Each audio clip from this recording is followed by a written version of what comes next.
Today's ভয়েসের চ্যানেলে আপনাদের আবার স্বাগত। কেমন আছেন সকলে? আশা করি সবাই খুব ভালো আছেন।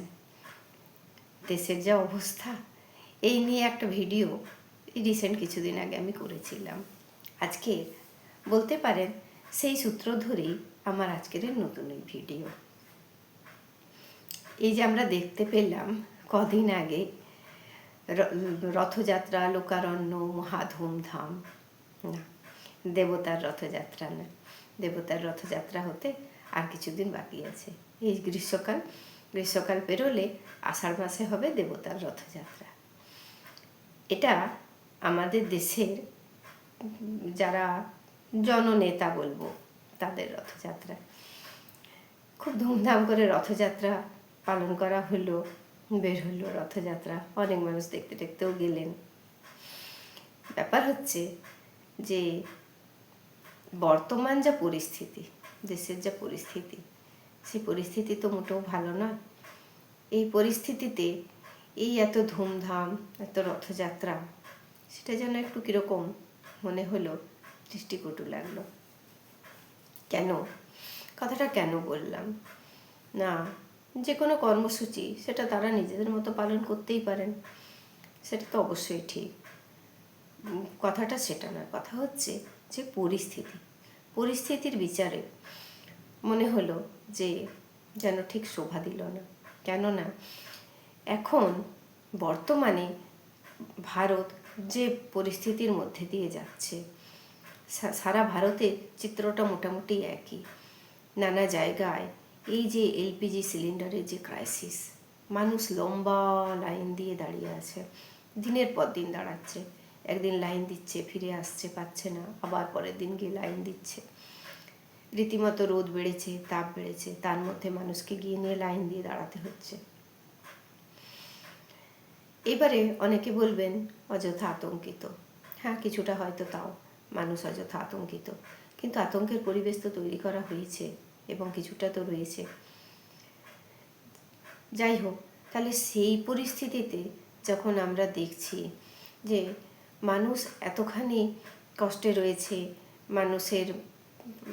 মানুষ এতখানি হয়রান হচ্ছে, সেই জায়গায় যেন এত ধুমধাম করে রথযাত্রা করে রথের ওপর সাওয়ার হয়ে, সেটাই যেন ভালো লাগলো না।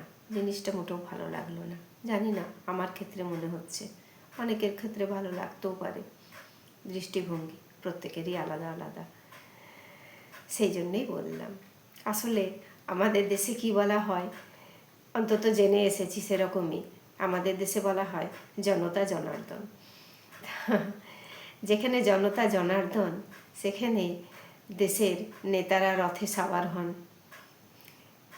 এই রথে সাওয়ার হয়ে তারা জনগণের কতখানি দুঃখ কষ্ট বুঝতে পারবেন, সেটা আমি বুঝতে পারছি না। বরং তারা যদি পথে এসে মানুষের সাহায্যের জন্য দাঁড়াতেন, মানুষের পাশে দাঁড়াতেন, মানুষের কষ্টে দাঁড়াতেন, সেটা কিন্তু অনেক বেশি শোভনীয় হতো সকলের পক্ষে, এবং অনেকখানি মানুষের কিন্তু তাতে কষ্টটাও লাঘব হতো, আশাও হতো যে না, তারা কিছু করবেন। যারা আমাদের সঙ্গে পথে এসে কাঁধে কাঁধ মিলিয়ে আমাদের কষ্টে সামিল হচ্ছেন, তাদের কাছ থেকে সত্যিই আমরা কিছু আশা করতে পারি, এটা তখন মনে হতো। কিন্তু জনগণ যখন দিনের পর দিন আতঙ্কিতও হচ্ছেন, এবং আতঙ্কটা যে পুরোপুরি অহেতুক তাও কিন্তু নয়, বলতে পারবেন না। আতঙ্কটা যদি অহেতুক হতো, তাহলে সাধারণ যে নিয়ম চালু ছিল, মানুষ যখন যার প্রয়োজন মতো গ্যাস বুকিং করতো, সঙ্গে সঙ্গে গ্যাস এসে যেত, পরিস্থিতি তো সেটাই থাকতো, তাহলেও তো মানুষ আতঙ্কিত হতো না। কিন্তু আতঙ্কের জায়গা তো রয়েইছে।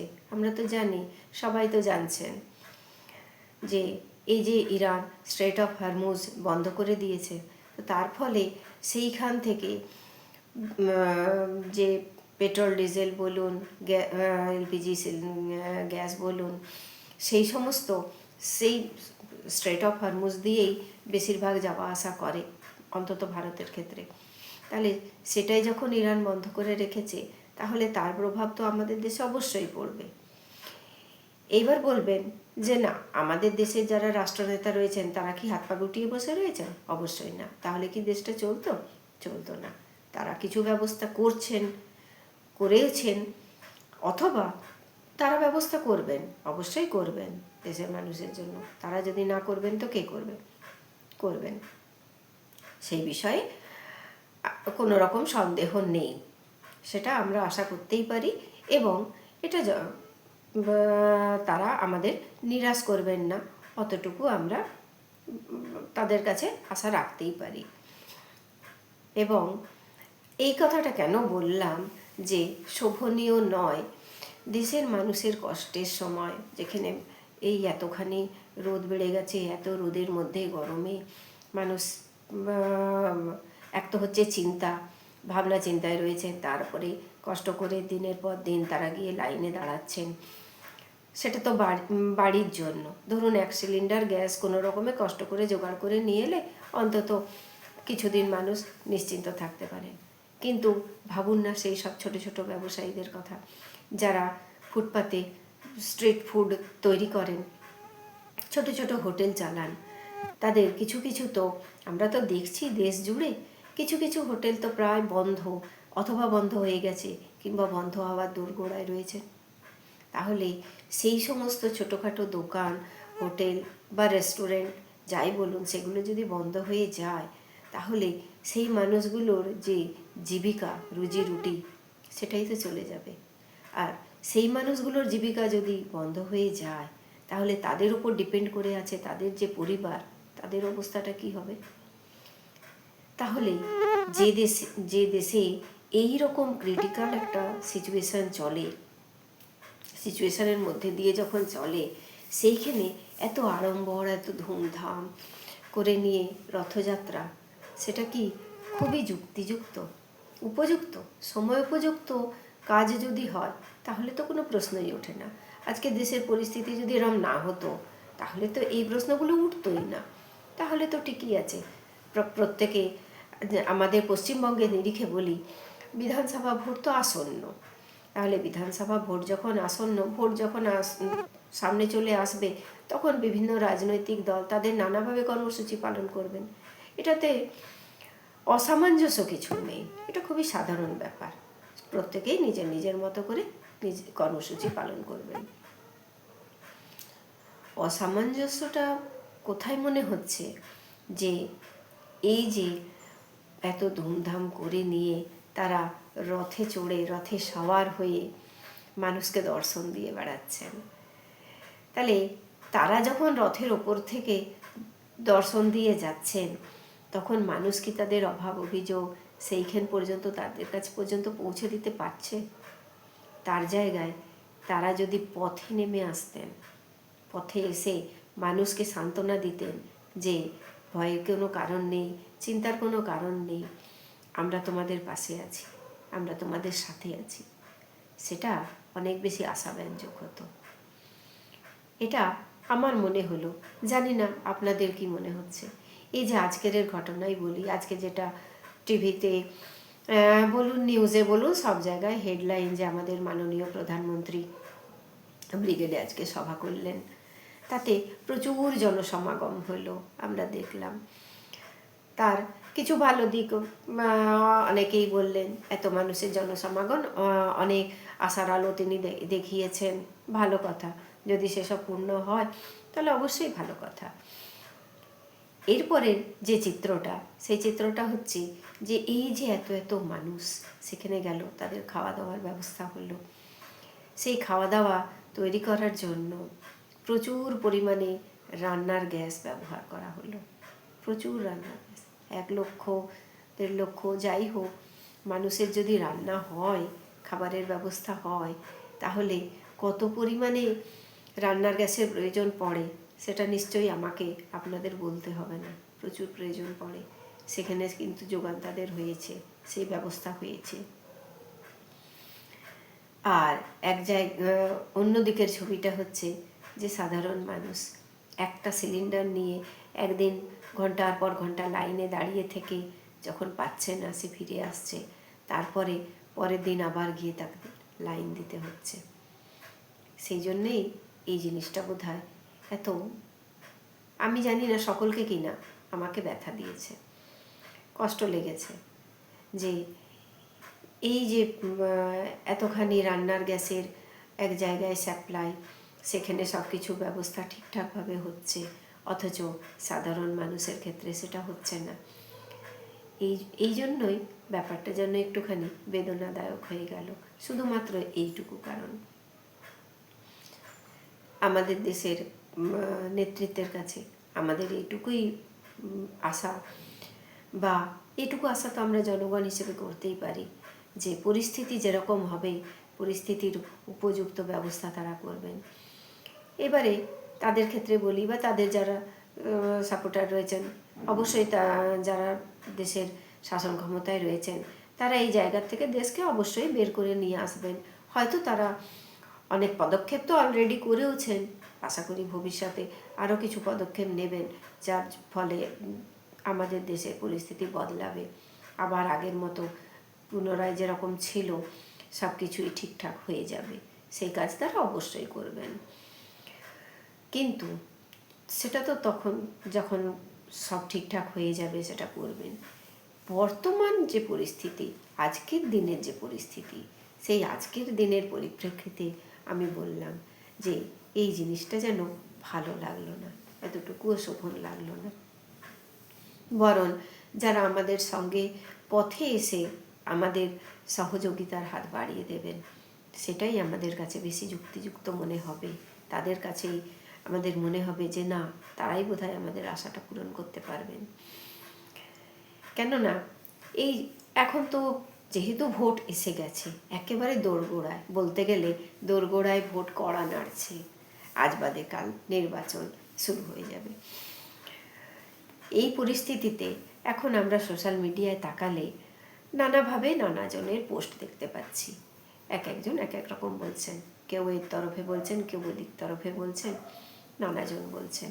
তার মধ্যে একজনের বেশ পোস্ট আমার নজর কাড়ল। তিনি বলছেন যে এই বিধানসভা ভোটে আমাদের ভীষণভাবে ভাবনা চিন্তা করে ভোটটা দিতে হবে, কেননা এটাই আমাদের শেষ সুযোগ। কিসের শেষ সুযোগ? না, এই ভোটে যদি আমরা ভুল করি তাহলে আমাদের যে পশ্চিমবঙ্গ তা পশ্চিম বাংলাদেশে পরিণত হবে, বাংলাদেশ হয়ে যাবে। এটা ভীষণ রকমেরই বিভেদমূলক প্রচার আমার মনে হলো। এই রকম বিভেদমূলক প্রচারের চেয়ে বরং কাজের কথা বললে বেশি ভালো হতো। কেননা দেশ জুড়ে এই অশান্তির কথা আমি আমার আগের ভিডিওতে বলেছিলাম, যে ভীষণ রকমের সামাজিক যে অশান্তি, সেই কথা আমি আগের ভিডিওতে বলেছিলাম। সেটা আমাদের কাম্য নয়। তাহলে পশ্চিমবঙ্গে আমরা কিন্তু দেখছি সেই সামাজিক অশান্তির যে আঁচ, সেখান থেকে কিন্তু আমাদের পশ্চিমবঙ্গ ভালোই রয়েছে। সুতরাং এই যে অহেতুক মানুষকে ভয় দেখানো, অহেতুক ভয় দেখানো যে যদি আমরা আমাদের যে বর্তমান শাসক রয়েছেন তাদের যদি পুনর্নির্বাচিত করে থাকি তাহলে আমাদের ধর্ম আর থাকবে না, গেল গেল গেল, আমাদের ধর্ম থাকবে না, আমরা বাংলাদেশ হয়ে যাব। এটা অহেতুক ভয় দেখানো। মানুষকে এরকম অহেতুক ভয় দেখিয়ে বিভ্রান্ত করে কোনো লাভ আছে কি? তার চেয়ে সবাই যদি, এটাই আমরা আশা করি যে কাজের নিরিখে যদি আমরা বিচার করি, কে কতখানি কাজ করেছেন, কে কতখানি কাজ করবেন, তার নিরিখে, কাজের নিরিখে আমরা যদি তাদেরকে বিচার করি, তাহলেই আমার মনে হয় যে সেটাই যেন উপযুক্ত আমাদের জন্য। আমরা তো সবাই চাই যে সমস্ত সারা দেশবাসী বা পশ্চিমবঙ্গবাসী সবাই আমরা শান্তিতে, সেটা যে কোনো সামাজিক অর্থনৈতিক যে কোনো, আমরা বেশ একটা শান্তিপূর্ণ পরিবেশে যাতে বাস করতে পারি। এই শান্তিটা কে না চায়? আজকাল এই আজকের এর বর্তমান পরিস্থিতিতে দেখুন, এই বিশ্ব জুড়ে যে একখানা ভীষণ রকমের ভয়ঙ্কর একটা যুদ্ধ, অশান্ত, নানা প্রাণহানি, এই অশান্ত একটা পরিবেশ, সেইটা কি মানুষের সারা বিশ্বের মানুষের কাছে এটা কি কাম্য মনে হচ্ছে, ভালো মনে হচ্ছে? নিশ্চয়ই মনে হচ্ছে না। সবাই কিন্তু চাইছেন যে এই হানাহানি এটা বন্ধ হোক, এর জায়গায় আবার সারা পৃথিবী জুড়ে শান্তি আসুক, শান্তি ফিরুক। সেটা তো আমরা সবাই চাই। তাহলে সারা বিশ্বের যদি আমরা শান্তি চাই, সারা দেশ জুড়ে যদি আমরা শান্তি চাই, পশ্চিমবঙ্গে আমরা শান্তি চাইব না? পশ্চিমবঙ্গে বরং আমরা ভালো আছি, শান্তিতে আছি। এটুকু কম কথা নয়, এটা আমি আগের দিনও বলেছি। এটুকু কিন্তু কম পাওয়া নয়, এই শান্তিটুকু। অন্যান্য দিকের বিচার না হয় অন্যভাবে করা যাবে।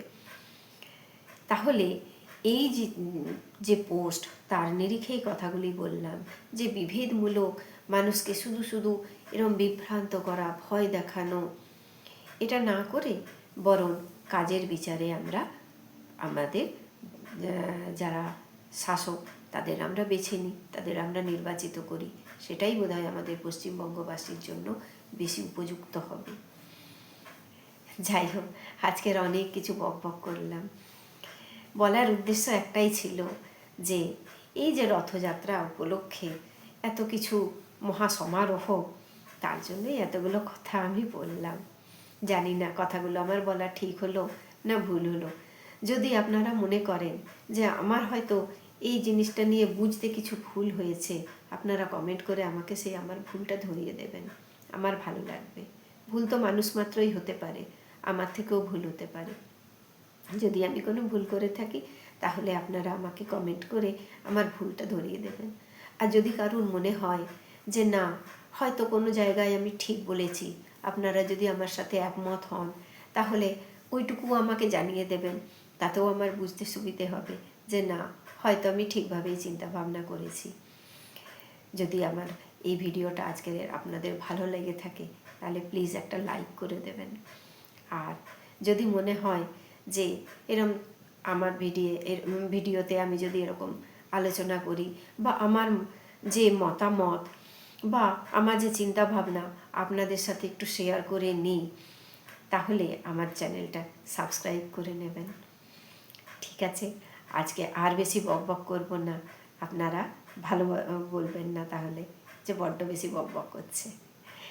যাই হোক, সবাই ভালো থাকবেন, সুস্থ থাকবেন, আনন্দে থাকবেন, এটুকু বলে আজকের আমার ভিডিও আমি শেষ করছি।